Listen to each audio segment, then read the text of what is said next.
lot of people coming back. So this deck will look familiar, as will the scenario that I sent out. Most likely you're like, oh, this looks like last month. Well, it does, but it doesn't. So hopefully you read through, because as we go, we're going to be using the same scenario, so we have an idea and start recognizing certain patterns, but also as we go, the scenario is going to get modified and more challenging requirements will be added that we're going to solve. The first challenging requirement is Brittany's phone. All right, so I promise you I'm not going to go through this whole deck. For anybody new, Walt Spinrad, worked for Salesforce for 7 years, run an architect group, managing director for Crow. Crow is very kind enough to let us use their training room here in Tampa to run our hands-on meetings. And that's my plug for Crow. Agenda. Welcome. What do you mean by think like an architect? Overview of methodology. Familiar. I'm just keeping it on here, so as you look at this, you'll recognize it. I'm not going to talk through it like we did last month. We're going to have about 5 minutes. We're going to jump right into the scenario. So what do you mean think like an architect? Yada, yada, yada, trusted advisor, see life in patterns, ask questions, look at the big picture, and solve for the foundational needs, not for the immediate problems. Types of architects, we've gone through that. Architect common process. Once again, we're not order takers. I'm going to repeat this one a little bit because I want everybody to start thinking like this. It is think like an architect. So we're not order takers. We're consultants and thought leaders. As an architect, be that way. Look at the world, spot the patterns. We should be seeing the world in patterns. As we walk through life, we see, oh, I've seen what this is. Think of it as reference points. As you're walking down the street, you see something and say, oh, I know how to handle that. I've done it before, or I've seen it before. Most problems and requirements will fit into known patterns. We do get excited when Walt's mouse actually behaves. So we solve patterns with known solutions, adjusting to meet nuances of a customer and to accommodate and take advantage of new technology. Evolve known solutions for efficiency, scalability, and advances in technology. We get excited when a new problem shows up that doesn't fit into a pattern, because if we see something genuinely new, that's our opportunity to create and invent. And always we're laser focused on guiding the customer to success, not being an order taker, not trying to build widgets for billable hours. Overview of the architect methodology. Looking at the high level. If you're going into a customer for the first time, research the business that you're helping. Research the industry to see what's changing. So you can say, okay, as we're talking through this, let's look at your business process. Are you modifying your business process to keep current? Identify the strategic goals for with the business, codifying priorities based on those goals, identify the customer process and pain points, ask questions when process doesn't make sense. So don't just say, oh yeah, that's good. That's the way you do it. I'll make you do it. If you're with a customer and they say, we do something this way and it doesn't make sense, be a consultant, ask them questions, get them to think. You don't have to call their baby ugly. But certainly try to get them to think by asking some probing questions that are not attacking. Put them on have them explain. A lot of times they go, I don't know. We've always done it that way. Well, just because we've always done it that way doesn't make it right. I do martial arts. When I first was going and learning, they'd say, do this 5 times. Why am I doing it? I don't know. Or I'll tell you later. Well, they never get to later, because what happened was 1,000 years ago when the form was being done, the instructor was saying, oh, I'll tell you later. And then he got killed, never told them, but they kept teaching it. We see that in business. I've always done that. Well, why do you collect that? I don't know. Is it on a report? No. Do you need it for compliance? No. But we've always gotten it. We have to have it. So challenge the customers in a gentle way, get them going.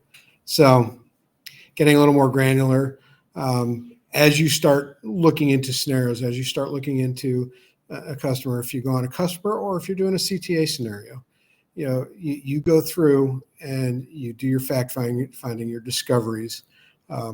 You write them down. You should be writing them down, categorizing. What are we looking at? I'm looking at a sales process. I'm looking at a service process. I'm looking at communities. I'm looking at knowledge. I'm looking at marketing. Whatever it is, group the requirements. Create your work streams, create your epics, your features, your stories based on your discoveries and your process mapping and your interviews. Once you do that, take a look and start deciding, okay, is this greenfield? Am I going to guide the customer to single or multi-org? Is it brownfield? Am I going to tell the customer to scrap it and start over, or are we going to go through optimization or addition? Is it a teenage org? I have a customer. The org has been around since 2010. It is a teenage org. They're like, oh, let's make it do this. They try it. It doesn't work. Just like most teenagers I know. You ask them to do something, they don't want to do it sometimes. So, going through, finding that, helping them assess that, cleaning up technical debt. And it's not problematic. It's not something like, oh, we're going to put in technical debt. It's in 2010, features didn't exist. So they coded for it. They expanded it. Now they do. So how do you take advantage of what's there? How do you unwind some of that? Identify the requirements, like I said, through the interview process, through the discoveries. Make sure you create the data model to support the requirements, not just, oh, this is what Salesforce standard objects are. We're going to use them all. No, use what they need. Don't use what they don't need. Minimum user license, internal and external, needed to access the solution or the requirement. Understand what those licenses are. Don't put it, don't tell them, oh, you can have a platform license. And then all of a sudden they're like, oh, okay, we're going to use a platform license for our integration user. Yeah, good luck with that. So knowing what they can and can't do. Define the security and access needs, define the DevOps process, and define governance. All of these fit into what you have to do to solve for a customer. So solving customer scenario. All right. What was that? 10 minutes? 12 minutes. 10 minutes. I was 2 minutes late. So I said, no more than 10 minutes on the deck this time. We're jumping into the scenarios. Does that make everybody happy? Yeah. Okay. And folks on the phone, can you hear me? Somebody chime in, and please don't be afraid to come off mute. Yeah, we can hear you. Yes, fine. 5 by 5. Awesome. All right. So to code or not to code? Yes. So if we think about last month, we started diving into, we didn't get through it because, well, I really laid the groundwork, and I probably should have just done that the first session and say, here's the groundwork, and then jumped into it. But I wanted to get us into scenarios. For those of you who did not make last month, if you need help falling asleep, the video is on YouTube. Watch the first 45 minutes. That really sets the, Patrick, can you go let Brittany in? I think she's at the front door. She's at the front door? Yeah, I think so. Yeah. I think She's ringing me anyway, so watch the 45 minutes. It really helps set the groundwork of the thought process, what we want to do. Once again, it'll help you with your customers, and if you are interested in the CTA path, it will help you get down that path as well. So once again, this scenario is what we're here all about. Some of it we're going to solve the same way, and we want to talk about that. And some of it,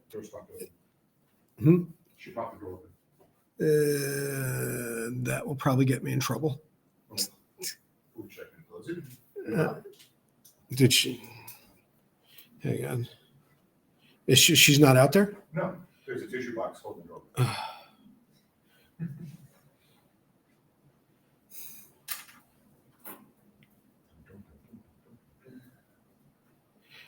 Hold on, folks. We're having my co-lead somehow locked herself out. Hello.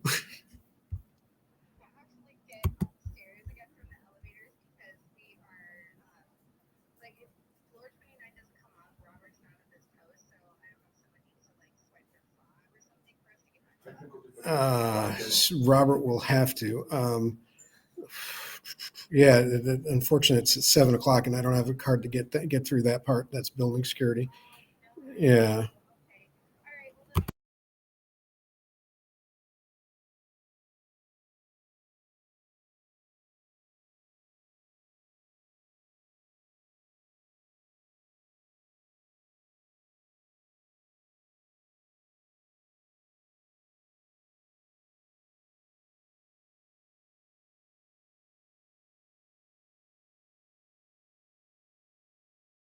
So, where are we? The scenario.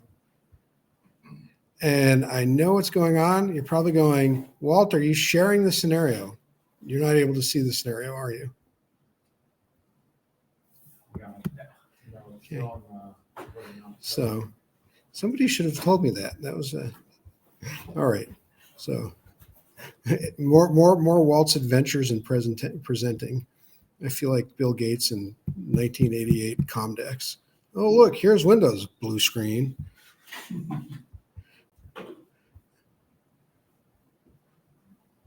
Bear with me. I will.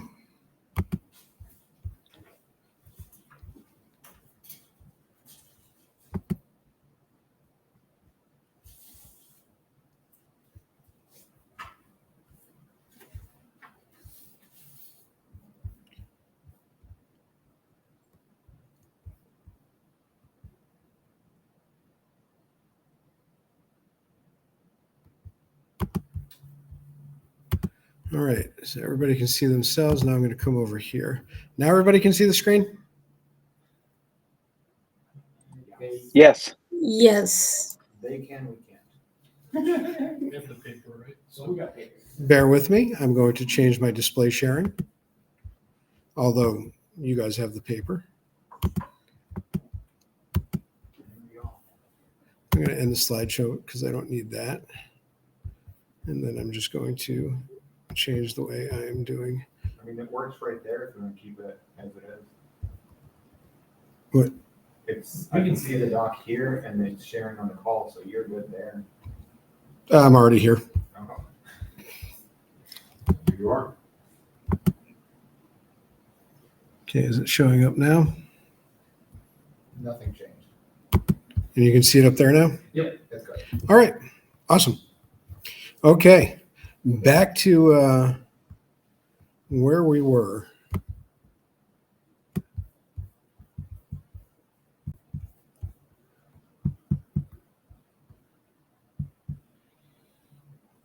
Okay, so going through the scenario, once again, it's binary international. So you know there's 10 types of people in the world? Those who know binary and those who don't? Yes. All right. So First dad joke. it probably won't be the last time. We were introduced to binary last month, a multinational organization that serves customers across the globe. High-tech company, manufacturer and sells high-end technology, includes computers, peripherals, and conferencing solutions. I'm not going to read this whole scenario. As we walk through it, things when you're consuming a scenario, things that we want to take a look at are what are the goals? So She's locked out. out of front door. I don't know. All right. All right. Everybody, is everybody online laughing at our in-person troubles here? I would be. Can everybody online hear me? We'd like to help you, but there's not much we can do from here. Yeah, but you can laugh. You can laugh at us. It's okay. Welcome back. All right. So, corporate goals: increase revenue by 20%, decrease time to delivery by 10%, increase net promoter score, and increase employee satisfaction. Those are key corporate goals. They got a new CTO. CTO has the objective of reducing IT expenses up to 30% for the current year. CTO is excited to leverage SaaS solutions provided by Salesforce. So we're bringing Salesforce in. They've got old system.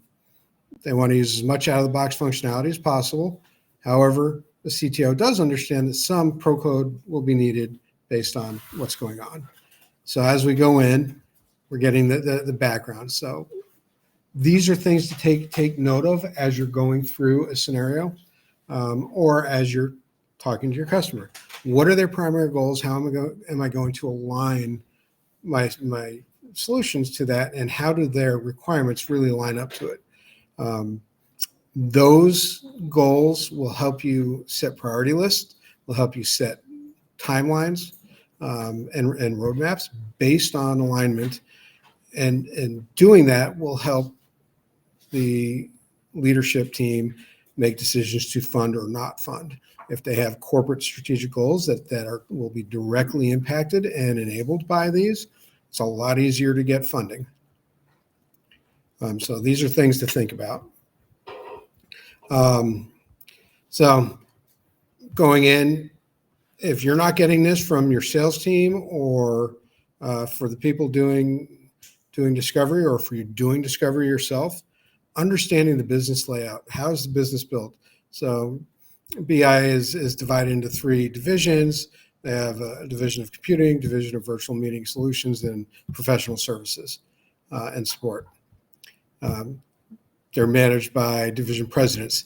Know who those people are. Know who the people are that you need to talk to with each group and each department.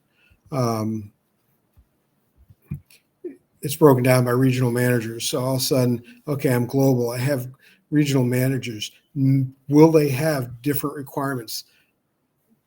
Think about that as you're setting up or working with your BAs and your discovery team to understand the people that you need to talk with, that you need to find out what their needs are, because a shop in Japan may have different requirements and compliance needs than a shop in the UK, or a shop in the US. So getting that information and talking to the right people. Oftentimes the global heads will know this, but if you are able to incorporate and talk to the people that are actually spread globally, number one, you'll help the organizational change management process, because they'll think like they had an active part in any transformation. So the more people you can include on your discovery and making them feel heard, the easier it is for the company to make those changes. So going through and really understanding the background of the company is important. Going through and understanding what they're going to need. Okay, I need right off the bat, I know that they do business in multiple language. Understand what those are. Decide how you're going to incorporate that into your solutions. Understand what their processes are. Are you going to have to go through process reengineering? So in this case, CRO and the COO of BI want to have a common business process across divisions. They can do that. They may have different compliance needs, but their process can be the same. And helping them to define what that is will help you know how you have to build out Salesforce.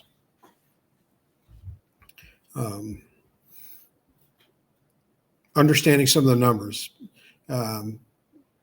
You should always get an idea of what the customer base is for a customer, or for your customer. So this BI has 100,000 business customers, and each business customer has an average of 10 buyers and 100 employees. that may require technical support. Okay. Accounts? No, that's, Classify business customers as an account? say again. You classify business customers as an The, account? yeah, business customers and account. And wait, yeah, it could be. Yeah. Yeah. And that's what you have to, what does that mean? Yeah, my customer, they call it a customer, some call it accounts, some call it companies.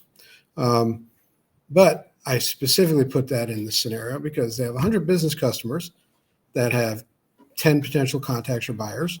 And they also have an average of 100 employees that use the stuff that may need to call in on support. So what does that mean? How many cases? This is where you start doing the math and start saying, am I going to have potential large data volume issues? How do I handle it? They currently opened up to direct to customer market 5 years ago, and in 5 years have grown to 500,000 individual customers. So on top of their business, because they were originally a B2B, which is their 100,000 base of businesses, they're still growing. They have now individual customers that buy computers or laptops or keyboards or cameras or whatever else they're selling under the high tech side, or a conferencing system for their family because they like to not use Zoom on their laptops or something.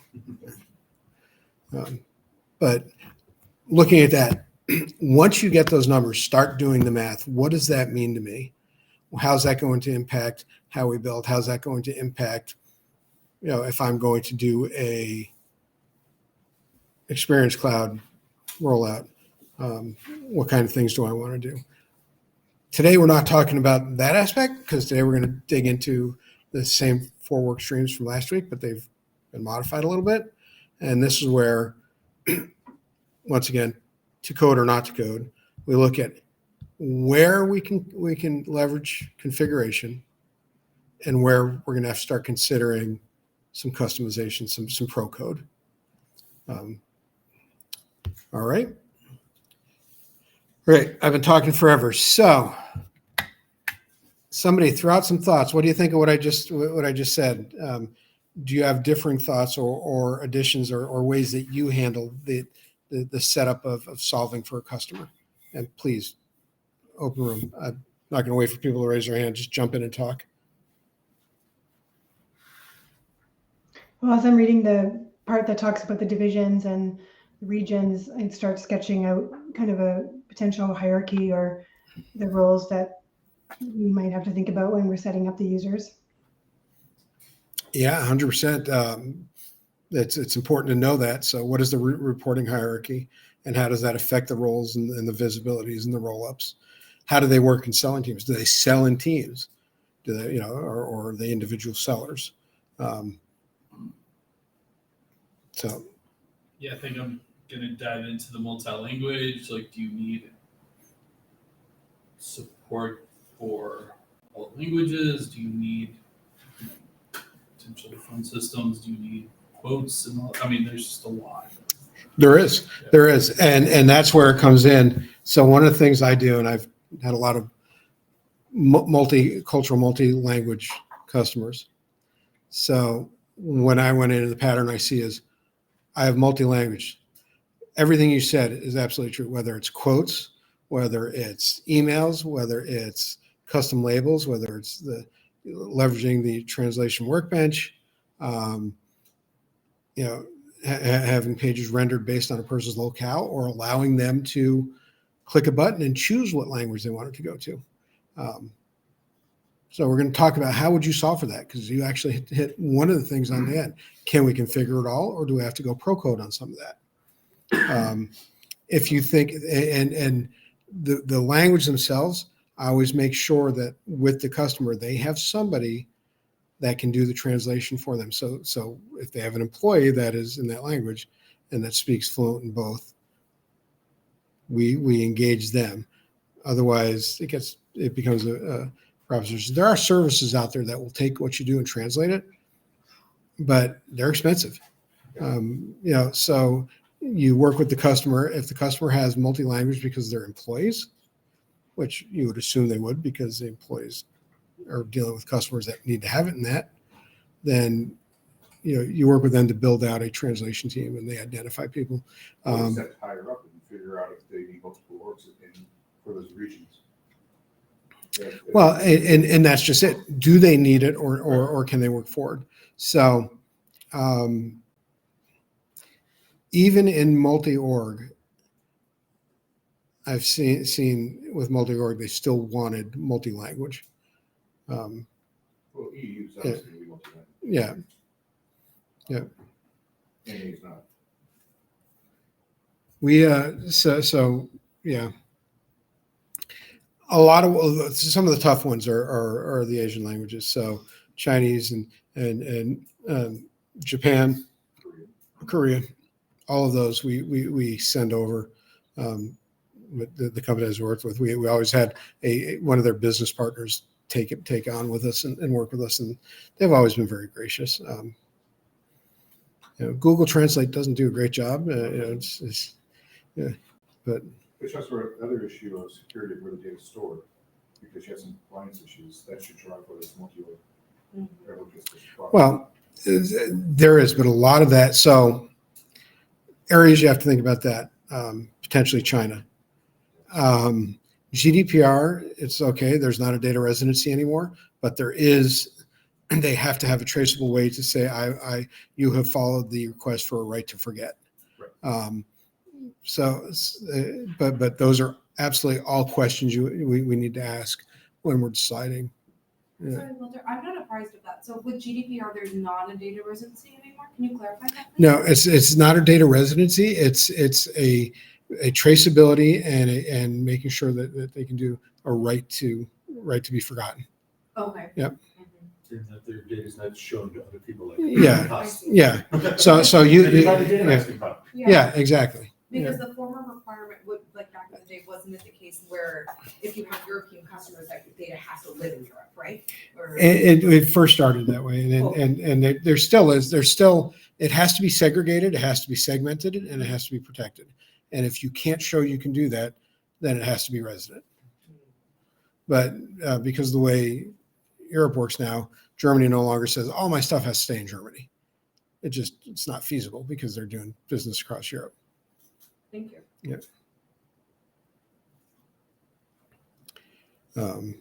Unless something's drastically changed in the last 2 years since the last change. So if it has, somebody research it and let me know that I was wrong, and it wouldn't be the first time I was wrong. Another new feature that came on probably would help us the agent force, but translations. Yeah, but I was doing some try ahead, but So yes, it has potential, but you would have to build the agent. You have to build the topics, the actions. You'd have to make sure it's calling out to the right service, and it's it's generating. What about, like a prompt builder with field generation to translate emails might not be a bad idea for us. Yes. Yeah. But if that's lightweight, that's easy to configure. It's like Yeah. 20 minutes. Yeah. And like translation workbench is great for all of the other things, but as web to leads come in. So for incoming stuff, absolutely. If I've got it, although you want to still maintain the original language, and that's you don't want to overwrite it, because typically if it's coming in that language, it's going to be routed to somebody that reads and speaks that language, and we don't want things lost in translation. Yeah. I think a big area that's B2C business is really critical, is just understanding there's elements that they're a SaaS company, but then how you have to support hardware and inventory systems. And Mm-hmm. we're not solutioning for it, but right now, but I think that could be a lot. That's a massive amount of data potentially. So, It is. well, it could be. It is. Could be. They're an enterprise. Depends if you suck it in. Yeah. Well, Walter, I have a clarifying question in this scenario, where it says 500,000 individual customers, do you interpret that as being a contact, or do you interpret that as being an account, and then maybe there's like parent account situation? And just to add on to that, Um, there'd be personal Facebook platform. Hang on, let me answer the first one. Got it. 100,000 business, 500,000 individuals. Mm-hmm. Individual. Person account. Okay. For individual buyer. Why do you hate it? Yes. Person accounts. No, it doesn't have to be a person account, but that's, yeah, it's, it could be an account contact tagged as an individual. It just, whichever People way you want using to sell it. person accounts, I thought that was old school. You still suggest it? Say again, I'm not saying that's the right solution. I'm saying I was using that as a way to describe these are an individual consumer. 500,000 consumers. I was However, just curious if you're seeing, in your experience, if you're seeing people using person accounts, or I've always tried to stay away from them if possible. so tell me why. Well, they just add a bit of a complexity in the background. And some of the apps, some like installed apps don't play that well with person accounts. But Okay. Which apps? oh, I don't remember offhand. I know when I was looking at them like 5-6 years ago, I had a client with person accounts, and it was confusing, and they found it an issue. And yeah, then you're adding record types to accounts that you don't necessarily, I guess. So person accounts can be unwound. Person accounts behind the scenes are still an account contact. All it's doing is giving you a unified visual, which is the same thing you're doing with a record type on account called individual, and then creating an automatic person with it. So person accounts actually has a lot of value depending on what your business is. If I'm doing heavy B2B and minimal B2C, I wouldn't be using person accounts. Yeah, I was curious, what were the issues you faced? Like, yeah, in my opinion, like person accounts are helpful and we use it, but what issues did you face? I used them in the past, and I had issue. Well, there were certain apps that we wanted to use that just didn't support it. So Yeah, there's and a lot that's of right. vendors that just decide not to do that. So when we were trying to vet, like live chat, for example, certain vendors like that we had already an agreement with, they're like, we don't support this. So we had to Which is interesting, because behind the scene you could still connect to the contact record or the account record. Right. Yeah. So I mean, when they first came out, they were definitely a major headache. Mm-hmm. As far as I know, they've evolved, but like I said, it just depends on your business model. If I'm doing retail and all I have is retail, I don't want to have to create a contact and an account every time. Do I want to build a flow that'll automatically do it? That's the way we used to do it before person accounts came out. We'd have to actually build a trigger that would do it because flows weren't there, So it's once again, as we look at what we're doing, I'm not going to give you this is the way I'm going to solve it. I'm going to give you think about the use case, think about the business, and where it makes sense.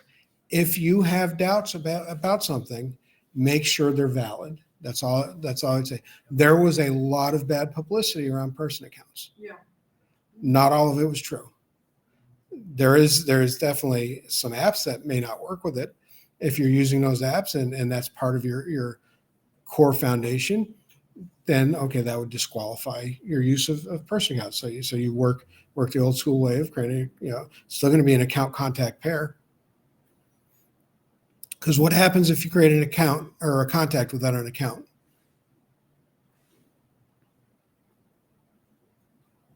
It's naked, it doesn't fly. It becomes private, and it's a real pain in the butt doesn't get included in reports. It won't show up. So the way you make a contact super private is just create a contact without the account. The only person that can see it is the person who created it and anybody they manually share it with. And that was done because when Salesforce first came out and Dave, you probably saw this. All of a sudden you're going on, who's Dr. Phillips, the psychiatrist? Who's Joe, the divorce lawyer?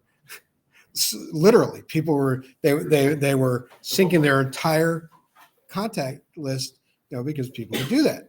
And so if there wasn't an account, then that was their own personal Rolodex, basically, because then it doesn't even respect hierarchy visibility. So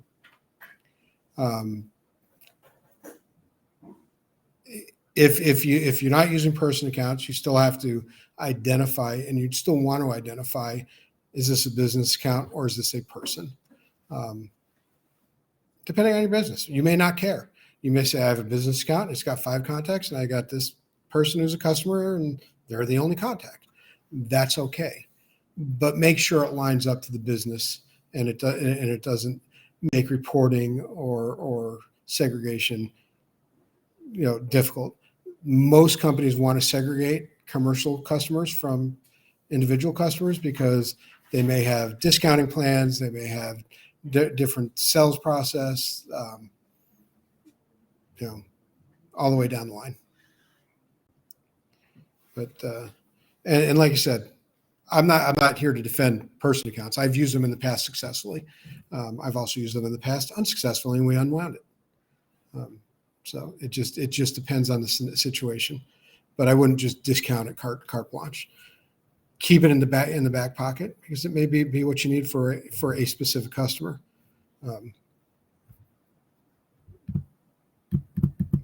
Has anybody on the phone or in the room done any of the or seen any of the mock CTA scenarios that are floating around? Moxie? There's mock CTA scenarios. Okay. There's one called City Scooter, but it's really built after, if you walk down the street, you see these scooters that you can just walk up and you download the app and you can rent the scooter, and you just put your phone and it activates the scooter, and away you go, and then you drop it where you want and tell them you left it wherever it is so they can come pick it up. That's a very clear example where person accounts work. Gym memberships, you can do person accounts, but you can also have households. So A lot of individual donors. Yeah. Yeah. I've seen in the nonprofit world, I've seen person accounts work as well as, and it's a mix because it's not one or the other, but let's say you have volunteers, or, they can be a person account, but a corporate sponsor would be a business account. You have household accounts. Yeah, and they do have household accounts, and they also have affiliation, so that's kind of where the root of account contact relationship came from. So you get your affiliates, and you can actually connect a person to a company through that aspect. So there are some benefits. More than one. Yeah. So I wouldn't. One of the things, and I digress because I'm not saying anybody's wrong. You're not. I want you to approach with the architect mindset of, here's everything I could possibly use. Now let me start knocking them down. Why won't it work, or why will it work? Does it fit my need? Is it going to be the best foundational? So last week we got to section 1, the BI marketing management. Looking at how they worked. Most of us, I honestly don't know how many new people are on the remote. So if I'm going fast, or you want me to cover a certain area in the scenario and I skip, please raise your hand by verbally saying, hey, stop, let's talk about this. So I've added some things. So the EVP of Computer Sales has observed that individual visitors of the BI website post questions about their products in the web forum. The number of questions has been averaging about 800 a day. The EVP thinks these should be coming in as to Salesforce's leads. There's a limit to web to leads. I think it's 500 a day. So that's going to come up with something else. Web to case is 5,000 a day. Yeah, web to cases. Could it? Would it? Well, I mean, you still need It's to a get sales them- process. But you still need to get them an answer though. Yeah, Because you if you have a BDR getting these leads then, do you know that they can necessarily answer those questions? Well, so let's talk about first how the leads come in, and then second how we go there. So we could move that into the sales operations. So who was it? Please, shout your name when because I can't see who's speaking on the phone, but jump in, jump out, introduce yourself. Who was it that said the limit was 500? That was me, Nikki. Oh, okay, awesome. And that's exactly why I put 800. And so once again, to code or not to code. So this is a clear example where it says, I can't use out of the box functionality. This is now where I have to go and make that decision. And that's a valid reason for saying, okay, I'm going to script a web page, a form, and then I'll have to use a API call-in of some sort to script and capture. So do I do a WSDL? Do I do REST? I don't care. Right now, we don't need the solution. I want you to think about when are things that will automatically trigger me to think I'm not going to go down the road of configuration because I'm just beating my head against the wall. So awesome pickup on the limit. That was exactly why I put it at 800. So good call out. So marketing managers, let's see, state of marketing users, creating multiple lead records with the same email phone number. We know, okay. Duplicate rules. Let's see, where else did I put in something here that's really, let's think about.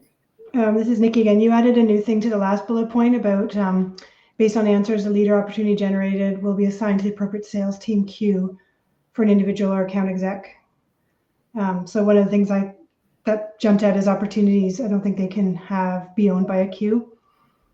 So that needs to get a bit more specific if we're going to assign opportunities to somebody. Correct. So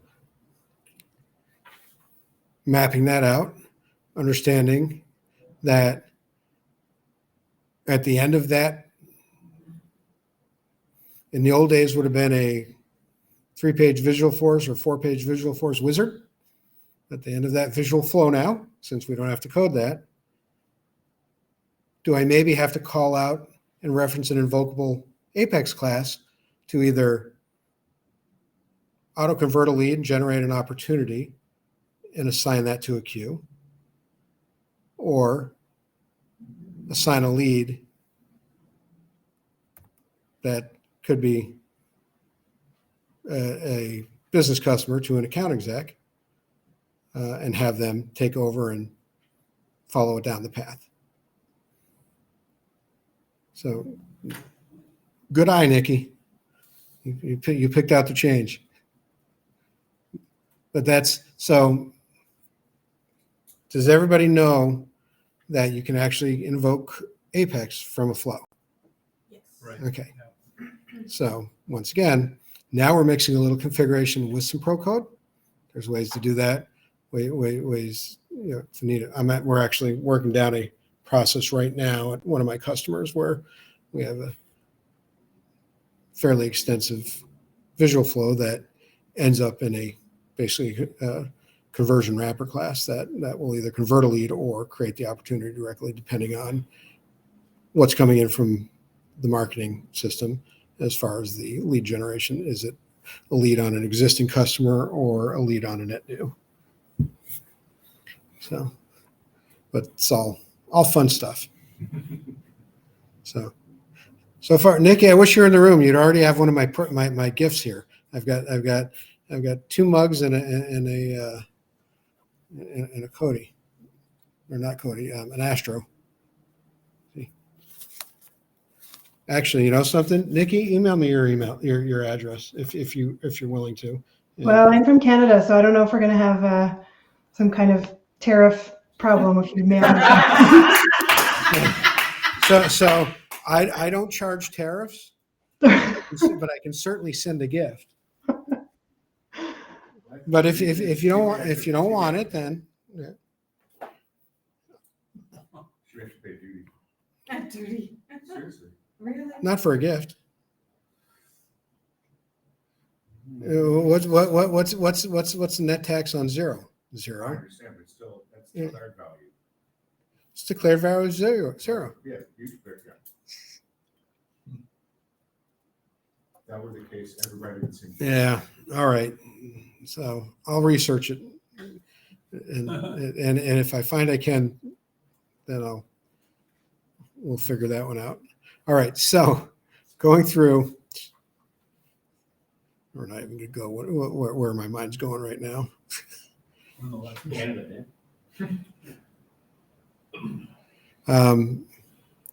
Okay, so let's talk about sales operations.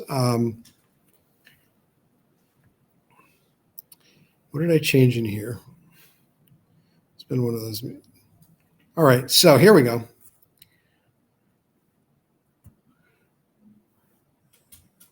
We the last time or last week we talked about customers just getting updated from finance as far as what their credit rating was based on had they paid their bills or not, and in Salesforce seeing that they were either current or not with their bill. Well, we've grown too big now at PI.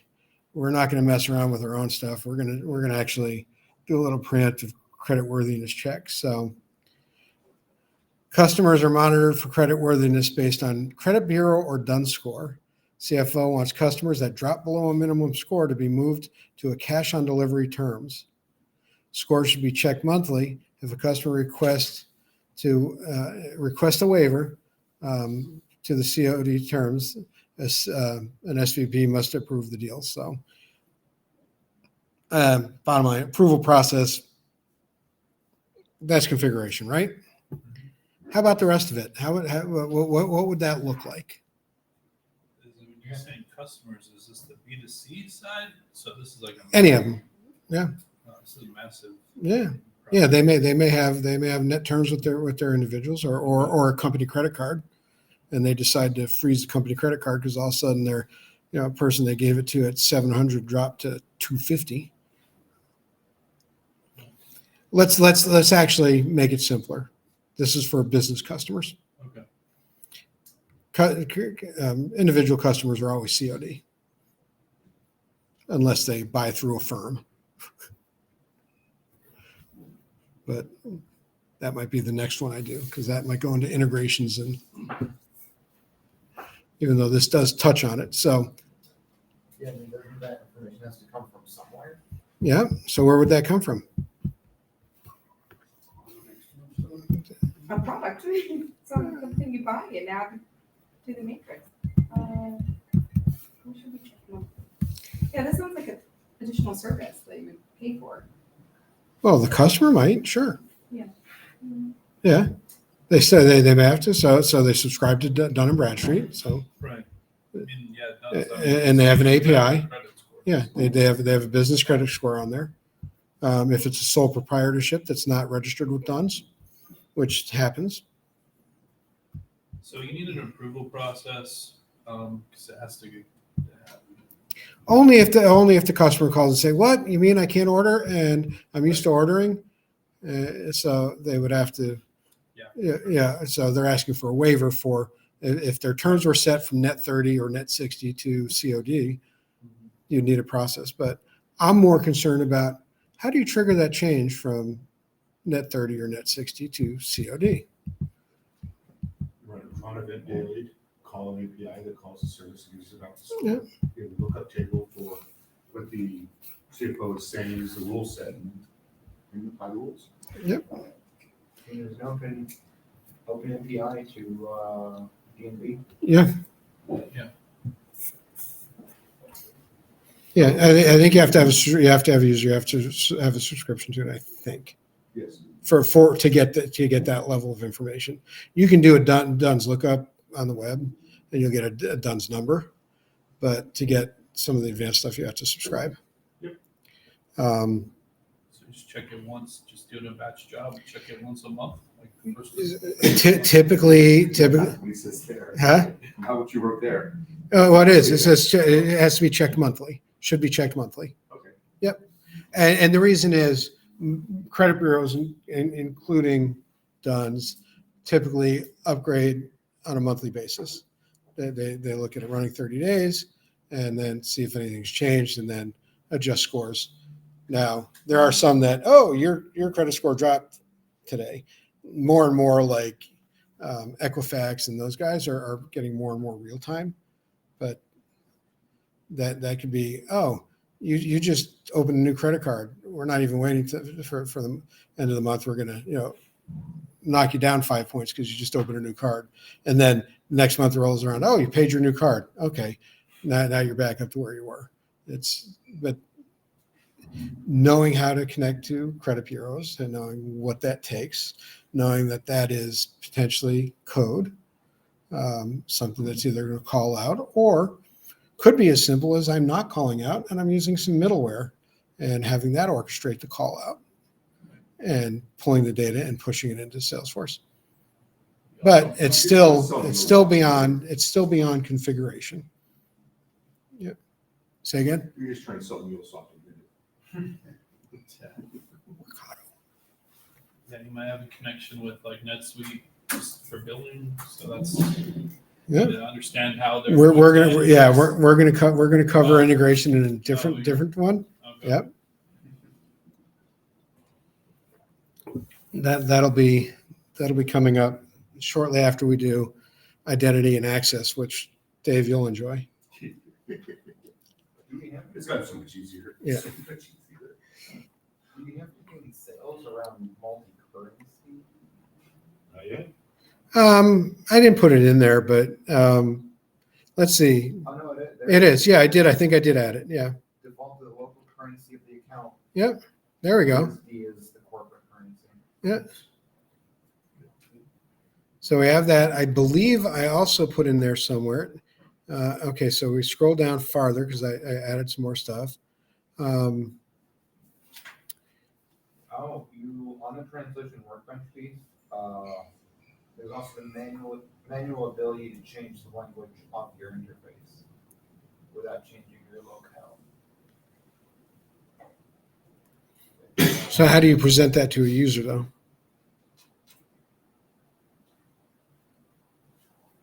How would you do that?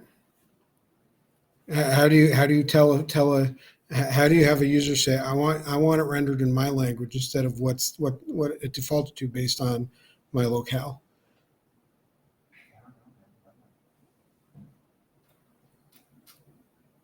User preferences? Hmm? User preferences? Like store the language of user preferences. A custom component. I'm a customer that's from France and I'm visiting the US. Well, it's not And customer, it's employee. Is this one an employee? It's employee. It's Okay. customer. I'm It's cloud. yeah. I'm an employee. and I can't even remember what I wrote. I thought I put a customer in. So here we go. So I'm an employee. I decided I'm working really hard on my English. I want to start doing everything in English. And I'm not prepared to have them set my defaults yet because if I get really challenged, I want to be able to switch back quickly by something. But the company has decided to support these initiatives and they want a manual way for the employees to choose on any specific page how that page is rendered. Not the whole system, just specific pages. Does that exist as an app setting? No. Once again, to code or not to code? Anybody? Has anybody ever done that? Haven't done this before. I mean, if they're an experienced cloud user, there's part of the box where you can. There is now, yeah. In the old days, we would have done it in Visualforce. We would have run a controller. We would have chosen a language. It would have gone back, and it would have returned a different page or different layout, and the different labels. And yep. Just present it by IP address and move on. I'm kidding. It could be. Or they could just go in and change their own settings for locale. So it wouldn't be under profile. They would have to go into their own user and either ask it, change their locale, or open a ticket, change my locale. And you specifically asked them not to change the setting. Yeah, exactly. So- it has to be code. I don't know. Somebody's got to figure it out. I can't give you all the answers. Look at you with your smart. Once again, I threw these in here because to code or not to code. Will it require code? Will it require maybe, are there App Exchange apps, or is there something else that could do this for you?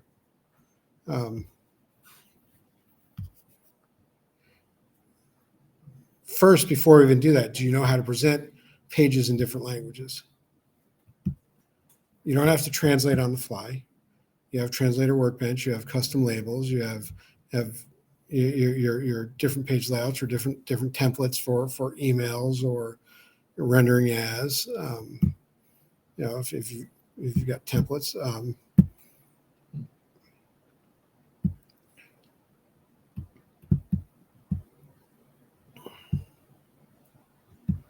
So Nikki, I can't think of a way that you can, without changing their default language, show field labels in different languages, but maybe you could create a button that just had a flow that would change the default setting back on their user, and then just leave that button always in, I don't know, whatever language, so that they could, instead of having to navigate, they could just click and change their default language. Somebody try that. Let me know how it works. I'm assuming that field, for whatever reason, is not something you can touch with a flow for unknown Salesforce. Well, so think about, you'd have to write a controller without sharing, expose the user object, allow it to run in system mode, and then have your CISO come down and fire you. So there are ways, and there actually may be an App Exchange now. Like I said, in the old days, we would have written some code that would have actually allowed the choice of language. It would have set the ISO code, the locale, rendered in the language, and it would have leveraged custom labels, translation workbench. Change the view. Yeah, and we're just changing the view. The model choice is the same. Yeah. So do you have a solution for this in the new world when we're not using Visualforce, or is there a way to set record pages to a language? Since everything's lightning now, probably. You can even do a lightning layout. Actually, something? That's a really good question. Yeah. I don't know. I haven't done it. I haven't done that. You could probably do it in. Now I'm going to have to go play myself. Yay. You're welcome. In the end, it's one of those where we have a requirement. How do we solve it? Can I do it easily out of the box? Am I going to have to buy something, or can I build something? And this is what we have to think about when we're solutioning. And sometimes that means we're going to have to go do a POC and see if it works.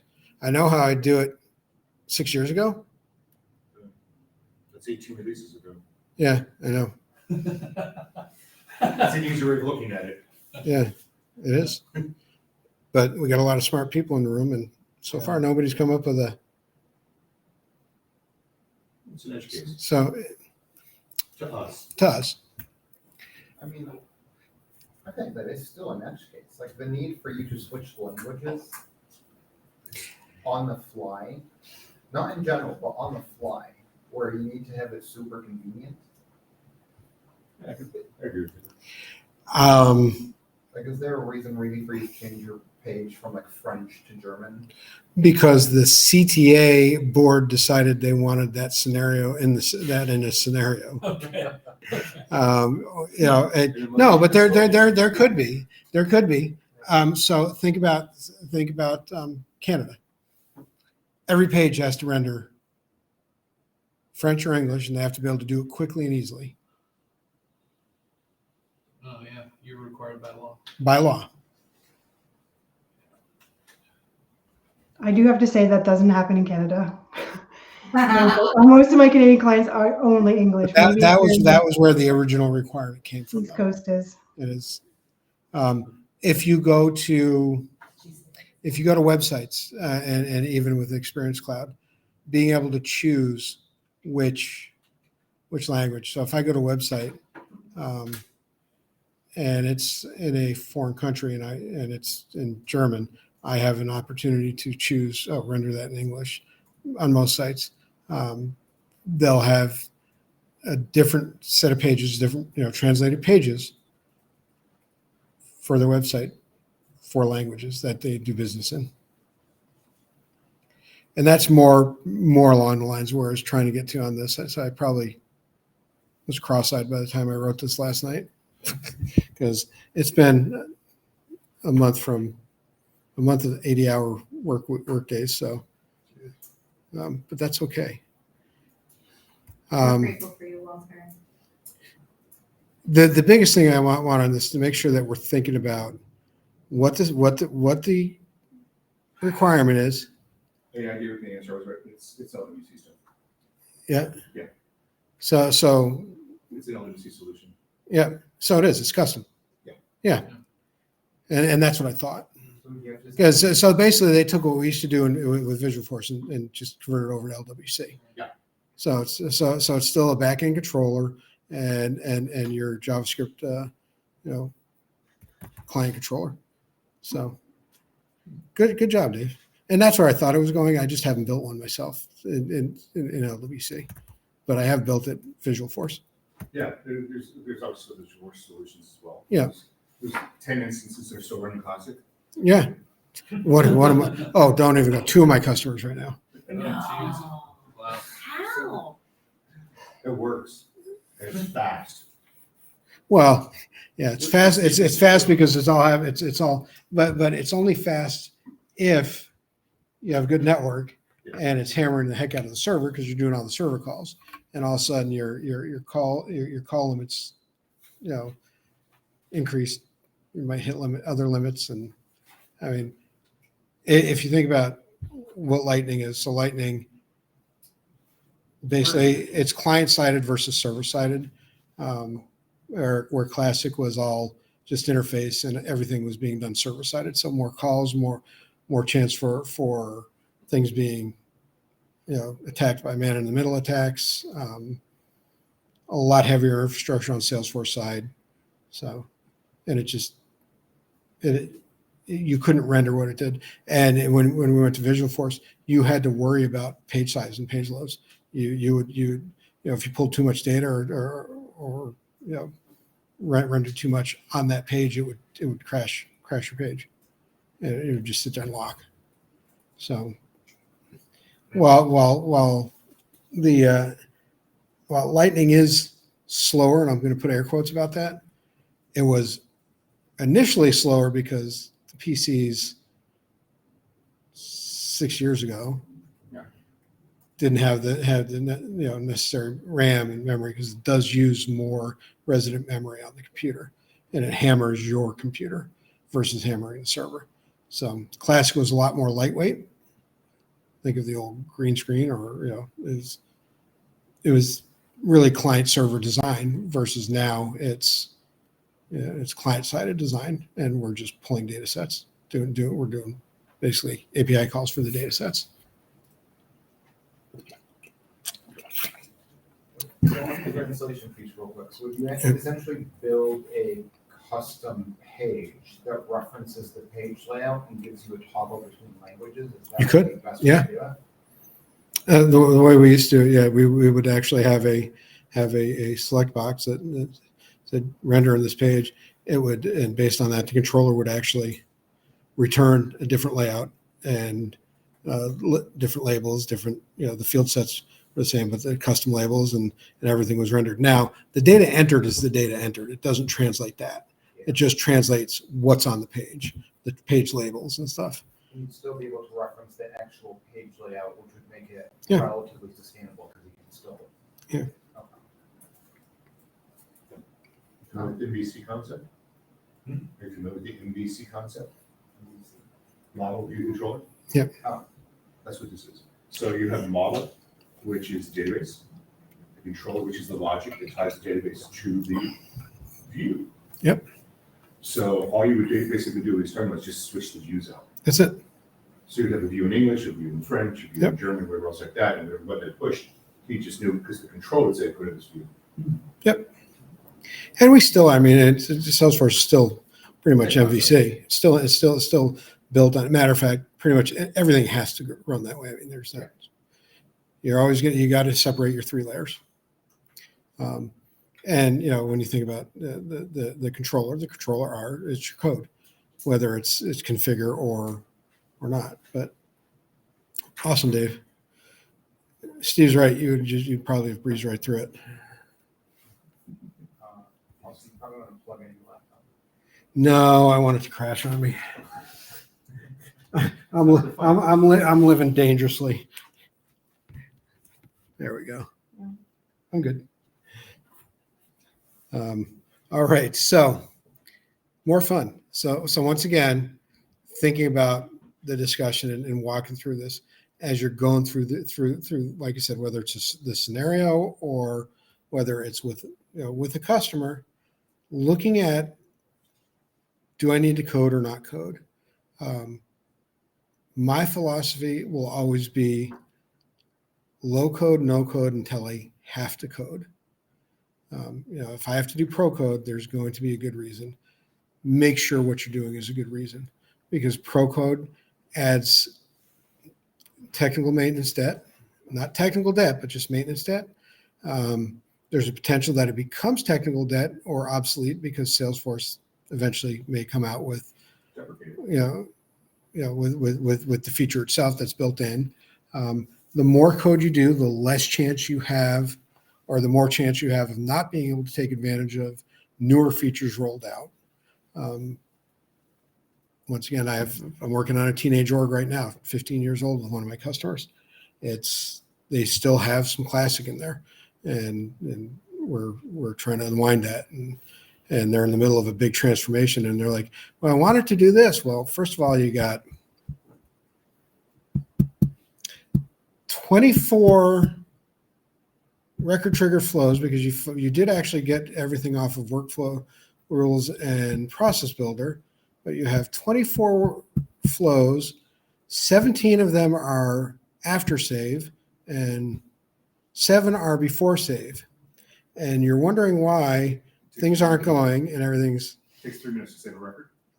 Well, or they're not getting the results because it gets overwritten because they don't have it orchestrated. So I've obviously got them now they're building an orchestration flow and then creating subflows and bypasses and yada yada yada. But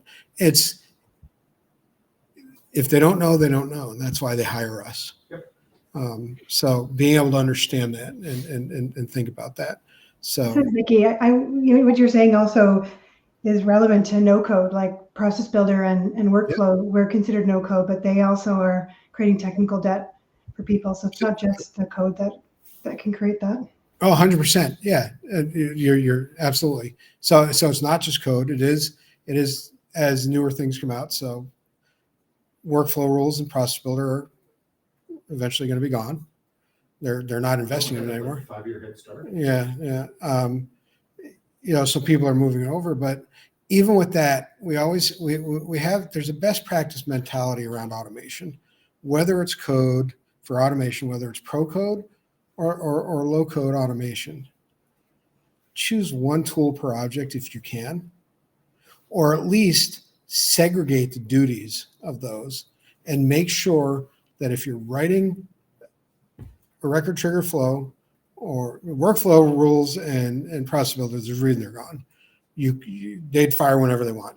That's okay. Here's my point. And in my order of execution, I've got 4 process builders and 3 workflow rules, and I'm just going to fire this one first this time, but I'm going to fire this one first next time. It just grabs whatever's there. So it's essential that when if you're building Apex triggers, that you use trigger handler helper or helper handler framework. So you don't put any real logic in a trigger. You have it go out to helper classes to do the work, where you can actually orchestrate that and set the order. And the same goes for flows. Don't build this one huge massive flow. Build a flow that has entry points to subflows, and it either bypasses the subflow or not, instead of running every flow every time to validate if that record goes through. So, Walter, yes. on that note, so I was always operating under the logic of, if I have multiple record trigger flows on a single object, the important thing was that their entry criteria was always unique. So there's never more than one trying to fire. Nope. But I'm hearing about orchestration. Is that so better it's approach? Well, it is, because every time you do a save, it has to evaluate the entry criteria on those flows, so they all fire, even if they run through or not. They have to evaluate the record. So if you have one flow where it brings it in, it just fires one flow. As it's going through, it'll step and it'll be evaluating, and only then go into the logic flow that it needs. Right. Oh, so you're saying that I could have 3 record trigger flows that operate when the record is updated. Yeah. And then I've got entry criteria, but all 3 of those are going to initially fire because that record's been updated. Exactly, because it has to evaluate whether or not it's going to use the logic or not. Okay. And then when that happens, the first 2 open up and shut down immediately because it's not appropriate. What kind of performance hit are you creating? Like, is that actually creating a problem? Yes. So if you think of, for one record, no. If you're AT&T and you've got 15,000 writes a second because you got that many customers or salespeople in there, think about that hit to the CPUs. Every time it opens something, it's a CPU hit. But it's interesting because those flows don't show up in the logs. If you look at debug logs, if the entry criteria isn't met, it doesn't show that it's like checking and then don't need to go in. They just don't show at all. Yeah, So it doesn't show, but it's there, but it runs. If you go into Splunk on the back end, you'd see it. Yeah. Okay. All right. Thank you. Now, the other downside of the orchestration is it costs quite a bit of money. So I guess if you're a big company and have a big spend, but otherwise you have to pay per run. It's right. I think the first 1,000 or something like that. Yeah, I think something like I'm not exactly sure the cost on it anymore. But I do know that in the end, if you have one flow that evaluates the record and it can then assign it to, do I run logic or does it mean nothing and just exit? It's going to be a lot simpler. Yep. All right. Thank you.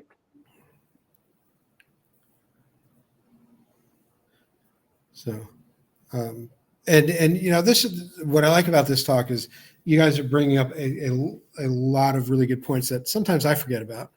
We have gotten so far and so advanced with what we can do with configuration that is absolutely just as complex as the code, and you have to actually have that mindset. So I was actually coaching one of my customers, really good developer.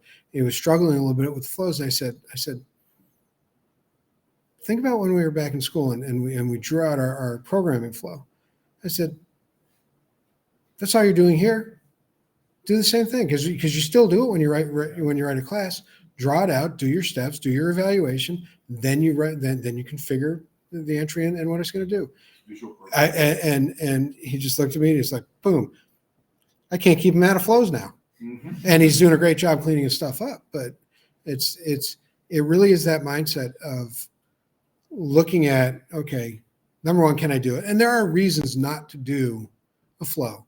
If it gets way too complex, if you have too many things, if you have large scale data movement, you're still going to want to do Apex. But you can do a lot with flow. You just have to think about a flow instead of as I'm a admin configurator. think about it as I'm a developer and I'm going to, create this or develop or design this the same way I would if I was writing the code. So I'll write my logic flow, I'll write my pseudocode, and then I'll just start plugging in the pieces. Walter? Yeah. At what point would you say a flow has gotten either too big or should go to Apex? I could answer for that. I've seen many of them. So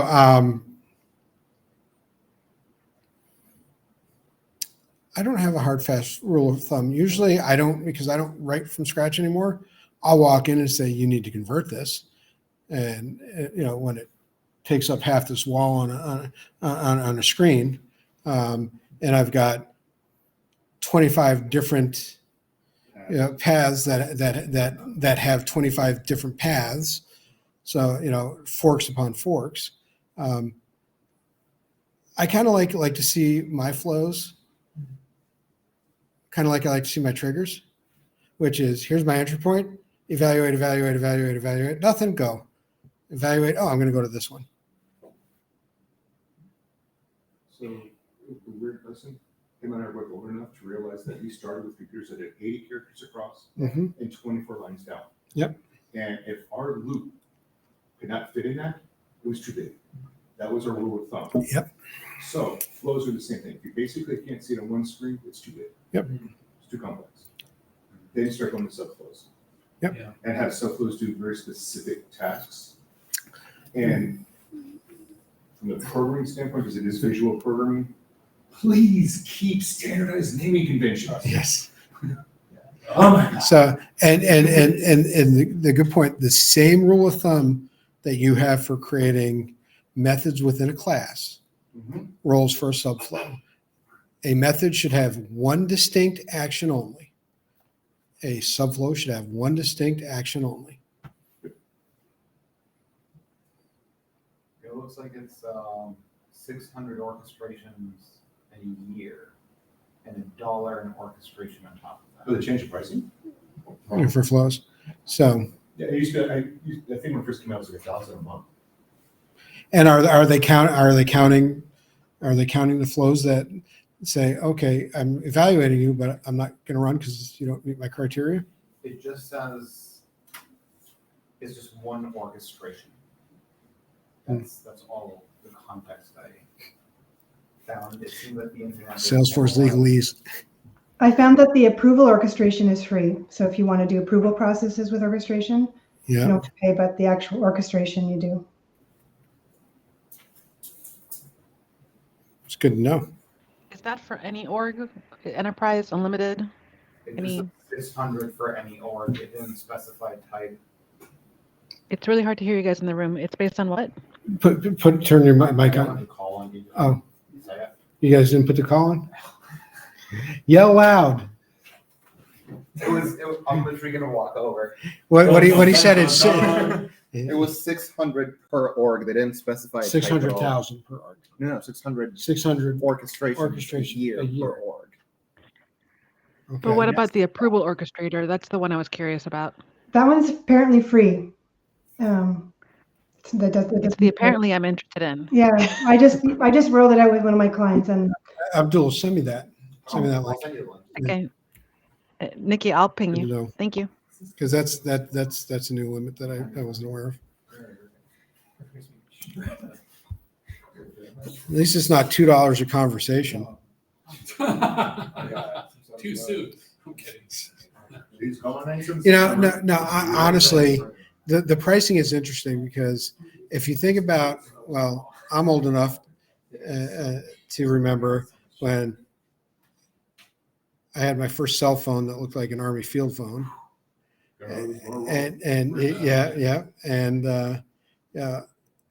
I got my first monthly bill and it was like $350. And it was supposed to be, I'm only paying, $70 a month. What are you talking about? Oh, well, you had your 5 minutes worth of free calls for that $70, and then it was, $1 a minute after, or whatever ridiculous. there's nothing. Part of it was, number one, they didn't know how to price it. So they just threw something out there. They had enough people complaining and they started realizing, okay, this is ridiculous. Number one, we're making too much money, whatever. And I think the same thing's going to happen with AI conversations. So You don't think $2 a conversation is feasible? I don't think it's sustainable. I also sent you the link for that, for the entitlements. I asked one of the product managers at TDX, what defines a conversation? Like, what if you've got somebody chatting with your bot or whatever, and they just walk away and then come back? They couldn't give you an answer, could they? No, they couldn't. Exactly. And they still can't. AI. Yeah. So I've heard, internal users don't count as a conversation, only external. And then another guy said, well, no, all of them do. So if it's going out to GPT, it's still going out, still doing a call. They're still having a conversation. But I thought that was seat-based, though. That wasn't consumption-based. I don't know. I can't get definitive answers. All right. That seems to be the answers that I've gotten. Yeah. And for I've gotten 3 different answers. Okay. So I am going on the assumption that internal is exactly as you said. And that if I build a agentified, experience cloud with a, agent that takes natural language processing and returns answers and knowledge and whatever, then that's going to cost $2 for the conversation. I do know that the conversation is as long as that's open. I heard it was 20. That's what I'm saying. So as long as it's open, but if you close that page and go back, that's ended. So yeah, as long as it's open in a 24-hour period. Yeah, caveat. Makes sense. Yeah. So I'm going to sit there and just talk to Salesforce agent for 24 hours. But yeah. Okay, so moving on to customer service. As I know, I made some changes in here as well.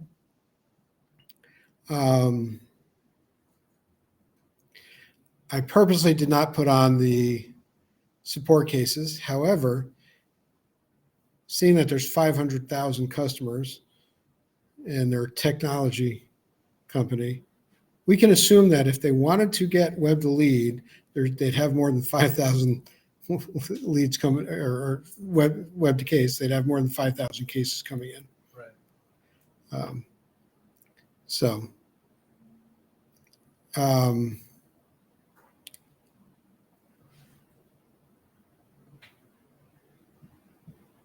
Here we go. So I did throw some agent force in here. I can't remember. Did I update this from last time? You mentioned AI in the first bullet point. Yeah. So thinking about Service Cloud, has everybody here gotten their hands wet with Agentforce, with the service agents and yeah. So this really is this is a configuration play. Yeah, you leverage a service email agent, and you create one, make it do whatever you want, have it do a recap of a call. Works really well if you have call capturing. Otherwise, it'll have to depend on the notes that were collected by the service agent. And that's call summaries and insights, right? Yeah. I've been using it for Zoom. Companion's great.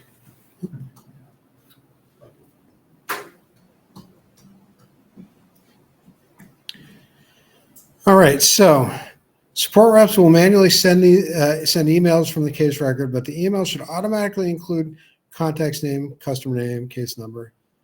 So can we have an agent call a template? What if we want that email to go in the language of the customer? Can we do that with an agent? Or would we potentially have to make a flex prompt that could leverage either Apex or Flow to make that decisioning choice? Prompt template would be easier than an agent.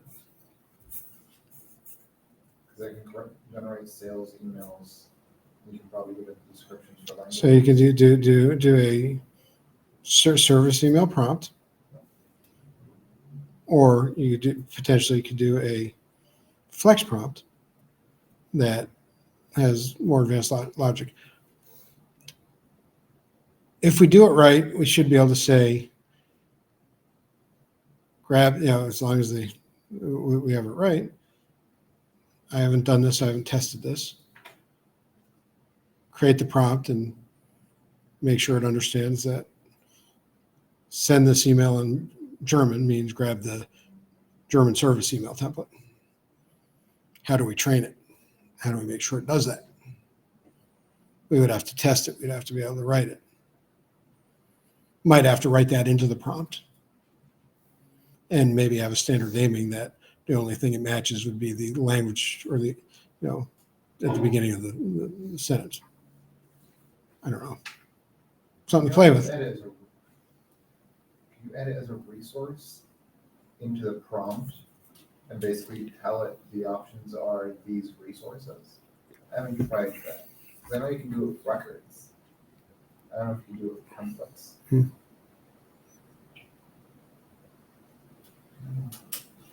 The dilemmas of thinking like an architect. But the question here is, if you're doing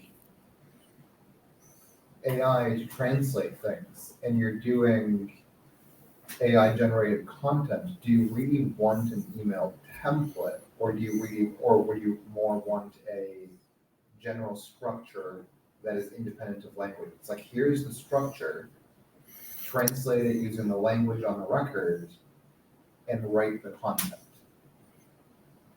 Because why would you use email templates to put yourself in that box? You're right. I think you're right. Because maybe marketing says you have to have consistent branding. I don't Yeah. trust marketing. I don't trust marketing. Exactly, but those masters give you business. Yes. Roof over your head. And this scenario said marketing has set up standardized branding and This is what the VP wants all emails to look the What you same. wanted to say. Yeah. Yep. So They want all emails to look the same. less jampy at marketing statement.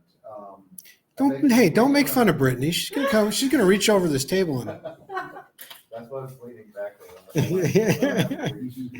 All right. So we keep coming back to language. I'm not gonna beat that one. There is a fun one though. If a service call results in an RMA, a shipping label with tracking number from UPS or FedEx will be generated and sent to the customer at the end of the call.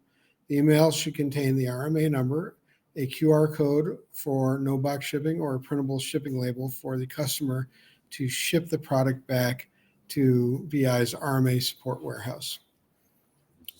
Originating from their ERP, or is this originating through Salesforce? The shipping label? The whole process, the ordering. So the RMA request or authorization is generated initially from Salesforce and has to trigger this. So I have bought a computer. They have my customer record, and attached to my customer record is my asset record. That asset is defective. They've assigned it an RMA and tagged it for return. Right. Take it from there. Okay. So the question still exists: is their ERP handling all the inventory? Is their ERP handling all the shipping? And they might do a call out to the ERP to trigger an event there for them to go pick, pack, and ship, and push back the tracking number. Or do I need to now basically have Salesforce get inventory system? What would you tell them to do? I would, if I'm walking into that scenario and I see they have an ERP, I'm not rebuilding the wheel. It's already done. Exactly. I'm going to call their ERP, push the stuff I need to push into them. So I'm going to trigger and it may Trigger on my end. yeah, trigger a call out. I'm going to trigger a call out, or publish a platform event, or and say, and send it over to my ERP. My ERP will, hopefully through middleware, will say, oh, I'm going to go grab all the information because now I have a RMA request on this. So let's say it's NetSuite on this invoice, on this inventory piece. I'm going to now generate that to my fulfillment team or recovery team, whatever it goes. Yeah. Yeah. So send it. Yeah. Yeah. The shipping. I'll send out the call to FedEx or UPS, or have a plug-in to FedEx or UPS. Your ERP's already probably doing that. Yeah, well, that's what I'm saying. Yeah. So I'm just, I'm just saying, get that information back from the give it ERP back. and send it. Yeah. And then I can render a shipping label with the tracking number based on a template, or And it connects Yeah. back to Every ERP Yeah. sent it out. the refund process. Because that's probably what's gonna look like an invoice anyways. if you're, it could be, or it could be they want an instant email. So Yeah. think about Amazon. Yep. I get an email at Amazon. I don't know if that's coming from the ERP or if that's coming from their front end. I know that I've got an instant, But it's running. and there is actually no tracking label on that one. That's typically a box. It's a QR code that has the RMA, and then UPS or FedEx scans it and then prints out and provides the tracking number there manually. So You almost definitely have to push it back, because if you ever want to do community, you want that information in Salesforce, if you want Agent Force. well, it definitely has to get, it has to get back to especially if you're using asset record, if you're tracking what the customer owns, it has to get back there. If you're not, then if you're not serial number based, it can be as tight or as loose as you want based on your model. And since he's also got Service Cloud stuff in here with entitlements, you will have that serial. Yep, exactly. And if they call, you also want to be able to tell them, here's your shipping label number, here's your number, here's your status. We got pretty deep on that. Please don't be afraid to ask questions. If we have talked over anybody said, I want to make sure people are understanding our thought process. And we can dig deeper into technical what we said if you're not sure, and if you are, say yay. It's just, I have the philosophy in my life. If I've got 5 architects in a room, I'm going to come out of the room with 6 solutions. Every architect's got their own, and then together we come up with the best of all of us. And that's really, all of us leverage that marketing, that mindset. And it's kind of what we've been doing tonight, just talking through it. Yeah. What are the impacts? What do we need to solve for? I'm less concerned that we get a solution right tonight, and more concerned of getting you guys thinking in that mindset of questioning and thinking about what are avenues I can take this down? What's the best way I can solve this? How much can I leverage out of box first before I have to go beyond that? And do I really need to do this in Salesforce, or, I have an ERP system that's handling the inventory control, the billing, the fulfillment, message to the 3PLs, whatever, but thinking about the whole ecosystem. As an architect, we have to think not just Salesforce, but what exists beyond the borders of Salesforce. Salesforce can be the fulcrum of a system, but it's not the entire stack. And Salesforce, we're going to get into that, maybe not next time, but the one beyond. We're going to have really good discussion around thinking about integration patterns, when and why you would need to think about that, but understanding when you should offload something from Salesforce and when you should keep it on. So that's going to be that's one of my favorite discussions always. But we are at 8:40. I don't think I did anything with the BI, the reporting and stuff. There's nothing changed there. So we're still going to think about that the same way. I have data. I'm going to turn it into information. That's all reporting is, right? How do we do that? Can I do it out of the box? Do I need something like Tableau or a BI system, or am I going to generate a dashboard, or do I need to do trend reporting?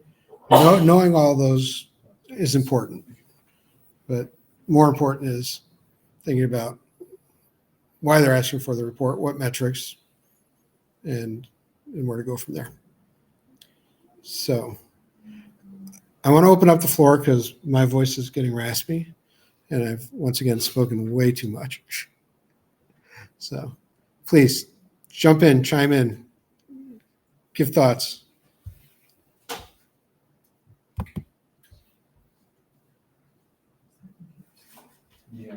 over that other computer died, by the way. And unfortunately, I was not watching notes,